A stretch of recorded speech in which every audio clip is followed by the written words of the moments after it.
Then what is the purpose of having an elected government in Delhi at all? Yes, I'll just answer that, my lord. If the administration is to be carried out only at the beck and call of the central government, No. why have an elected government? I bow down. I'm, my lord, kindly, my lord. See how anomalous this would be. If an officer is not discharging his function and role properly, the Delhi government will have no role then to say that, well, I'll shift this person and get someone else. Lord, even Can that ever be?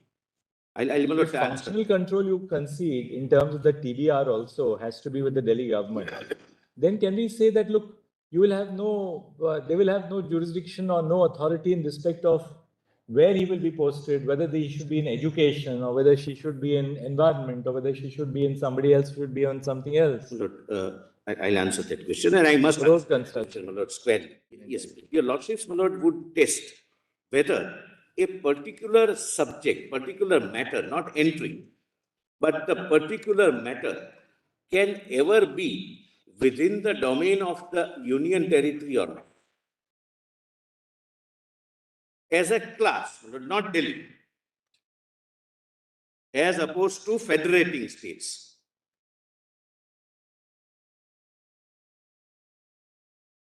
Now, taking an example, my lord, of services, as I have already indicated, I'm sorry.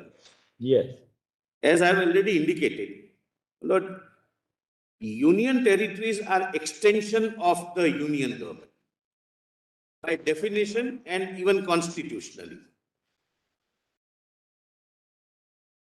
The very purpose of creating one particular geographical area as a union territory by itself suggests that the union itself wants to administer that territory, meaning thereby through its own offices. Yes. So, all union territories are administered by central civil services officers, and they are all central government officers.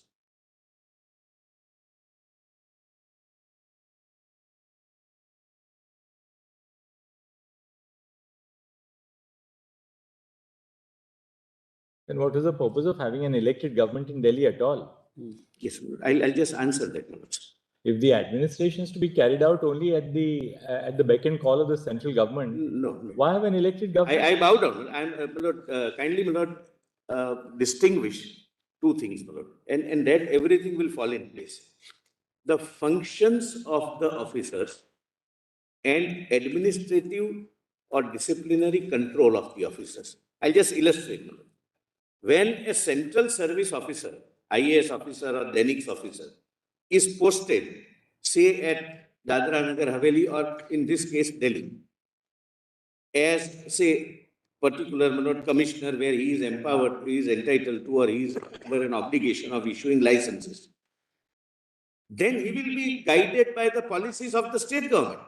He will be answerable. I have shown the terms, the transaction of business rules. He will be answerable to his minister. His minister will formulate the policy of license, how to give license, how not to give license, what are the parameters to be considered, how this ministry would run. That functional control will be that of the minister, of the elected wing. We are concerned with administrative control. Who puts, who appoints, who posts, who transfers, who departmentally prosecutes.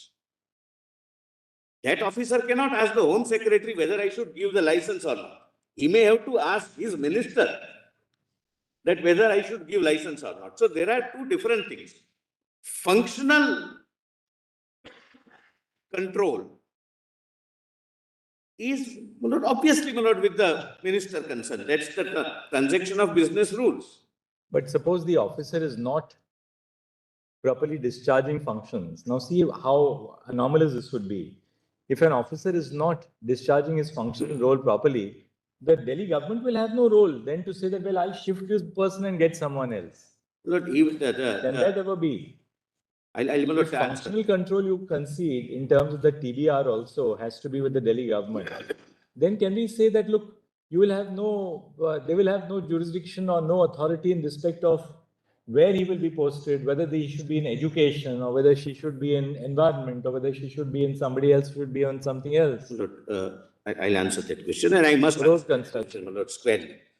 My lord, the examples given were, my lord, very, very simplistic examples that I don't want this man to be in the health and I want him to be in the industry. Look, can I not do that? Lord, let us examine the fundamental question why that control is necessary. Suppose the central government, as per the rules, my lord, which I will show, posts a particular officer as industries secretary or secretary environment or any other secretary. Delhi is the capital of the country.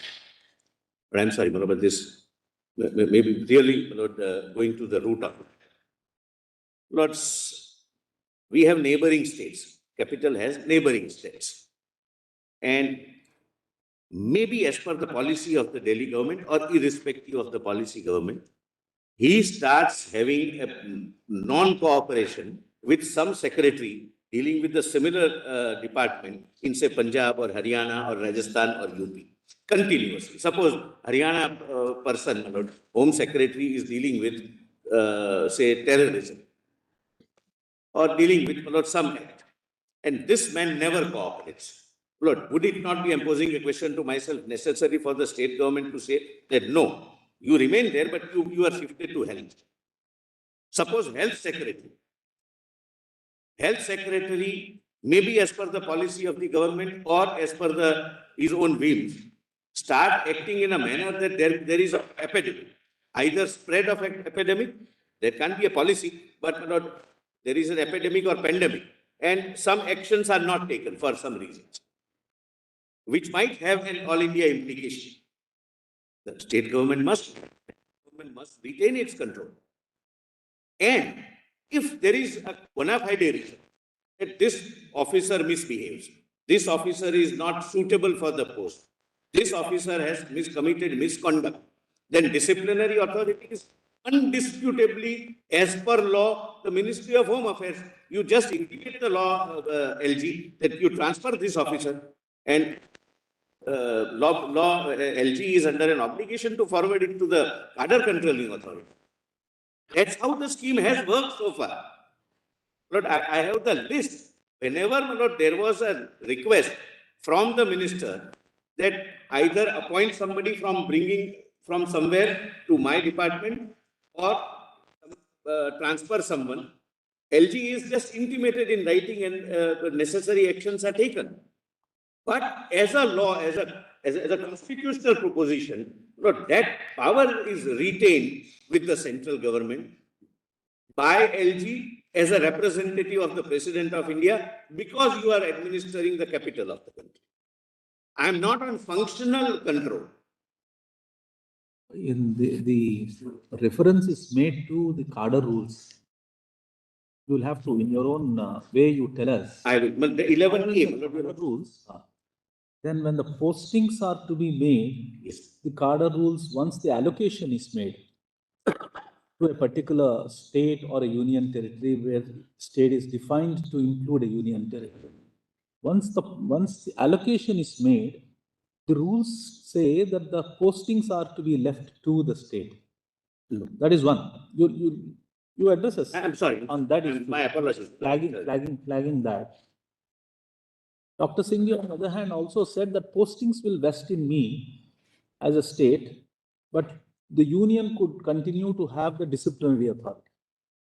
So therefore, we have a duality. In IAS, we know invariably the cadre controlling authority is always the union because DOPT will control that.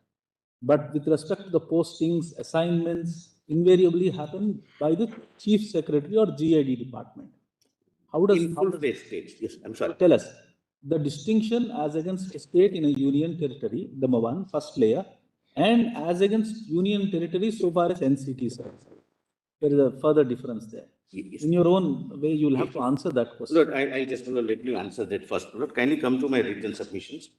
Now, while you're at it, Mr. Mehta, also vis-a-vis other UTs, is that how you're doing it? Same thing. Yes, I can make that statement. Through administrator. In Delhi, the difference is administrator's nomenclature is LG, but he is not a governor in that sense of the term constitutionally. He is an administrator. He is an administrator, my lord, having the powers of the administrator under Article 239 of the Constitution. My lord, but answering that first, my lord, since it fell from your lordship's. My lord, the scheme under the administrative infrastructure in India is this. All India service officers are appointed under the All India Services Act. There are several All India services, Indian Administrative Service, Indian Police Service, Forest Service, etc., etc. The examination is, my lords are aware, conducted by the UPS. The moment, my lord, I clear the examination, I will be given the option of choosing my cadre.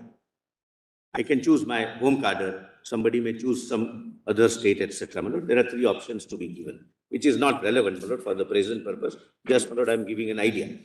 And depending upon my ranking in the, my lord, list, I get the cadre.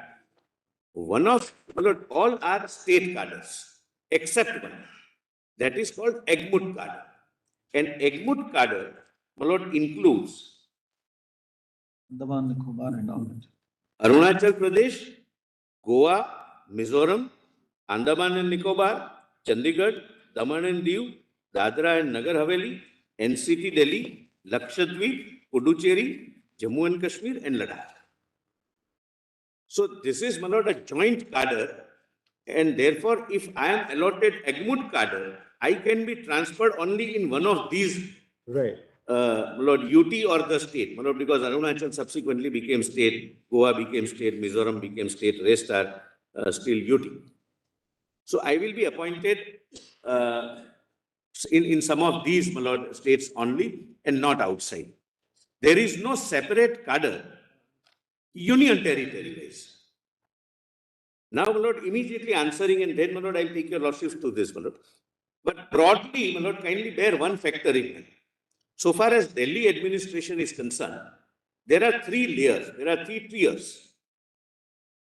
First is All India Service. Second is DENIX. DENIX, my lord, stands for Delhi, Andaman, Nicobar, Lakshadweep, Daman and Diu, Dadra and Nagar Haveli, central services, civil services. But it is a central service, I will show. So selected by UPSC, it is a central service. They are central government employees. Normally referred to as Group B services. Group B services. Your lordships are right, that Group B IAS service. exams, everybody knows. Pardon? In the IAS examination, people know. A- Group A, Group B service. Group B services, my lord. That is, my lord, the second tier. Most And hierarchy conscious institutions. yeah, those who are selected in Group B, then again they attempt and try for Group A, etc. And the third tier is what is called DAS, DASS, Delhi Administration Subordinate Services. That is, my lord, Group C services and C and D services. Now the appointment is, my lord, for first two tiers, the appointment is made by UPS. the UPSC. So far as third is concerned, the central government has created a board, selection board, service selection board. So group D and C and D are selected by them. Have you formulated this in your submissions? Yes. In your submissions, sir? Why don't we then quickly look at that paragraph so we bring focus on that? Yes, Manoj. Since in the morning. Page 52, Manoj. I know. Yes. Yes. On services.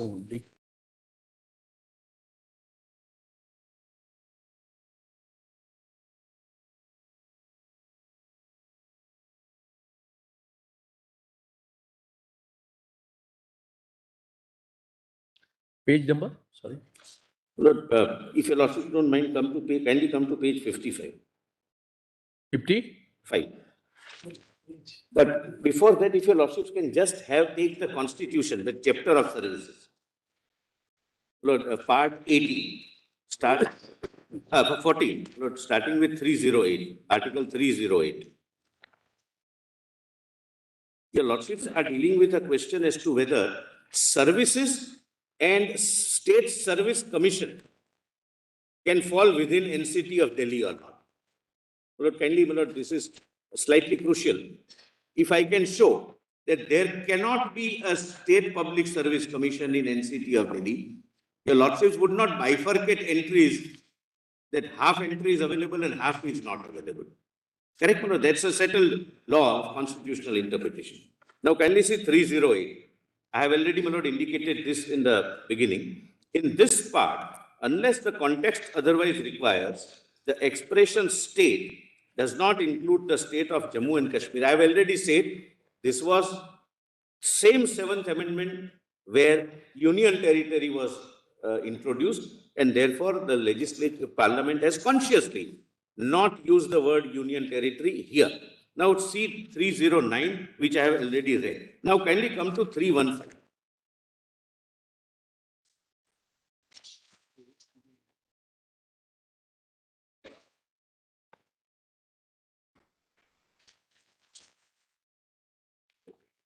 Then I'll take your losses through the written submissions. Subject to the provisions of this article, your lordship gets followed? Yes. There shall be a public service commission for the union and public service commission for each state. So first of all, literal interpretation means it is the state which can have public service commission. UT is excluded in 308. That is the first submission. Then 2, which becomes more clear. 2 or more states may agree that there shall be one public service commission for that group of states, and if a resolution to that effect is passed by the House, or where there are 2 houses, by each houses of the legislature, those states, Parliament may by law provide for the appointment of a joint state public service commission referred to in this chapter as joint commission.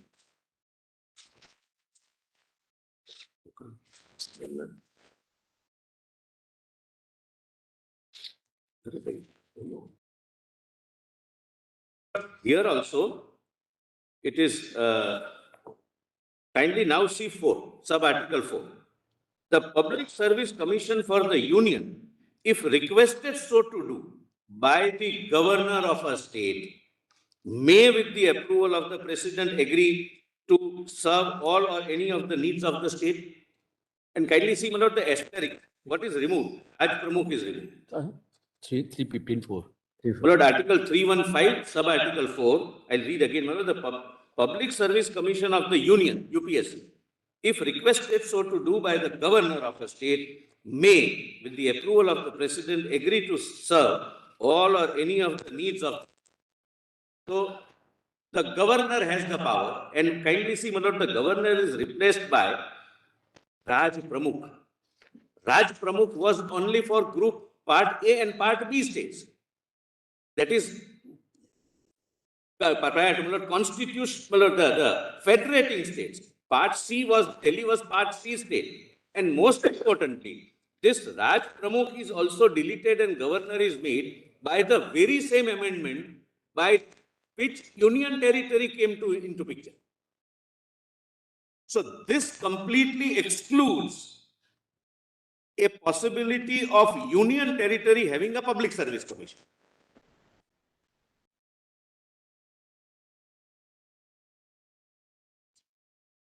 Now kindly see, my lord, 316. 1 minute. Lord, I hope, my lord, I am able to make myself clear.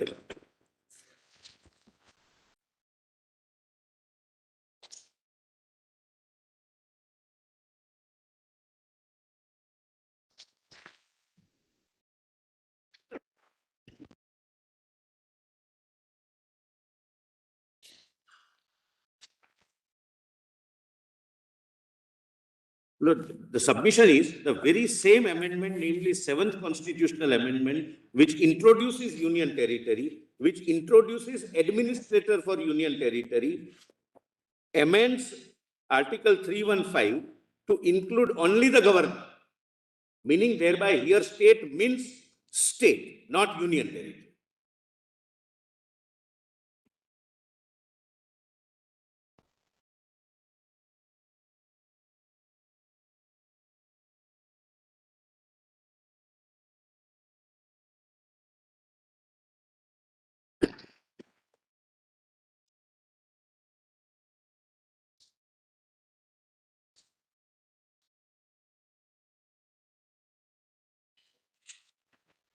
Yes. Correct? Now, 316, only one, sub-article 1. The chairman and other members of a public service commission shall be appointed in case of union commission or joint commission by the president and in case of a state commission by the governor. There is no provision for administrator appointing the chairman because there cannot be a service commission for the union territory. Reading Article 30A, 315 and the 7th constitutional amendment, which all brought this scheme together. Reading them together, they cannot be. So if one entry says state services and state public service commission, if I can satisfy your lordship that there cannot be any public service commission for union territory, then contextually the subject of services also is out, because your lordship would not bifurcate it. The legislative power would be available for half of the entry and would not be available for half of the entry.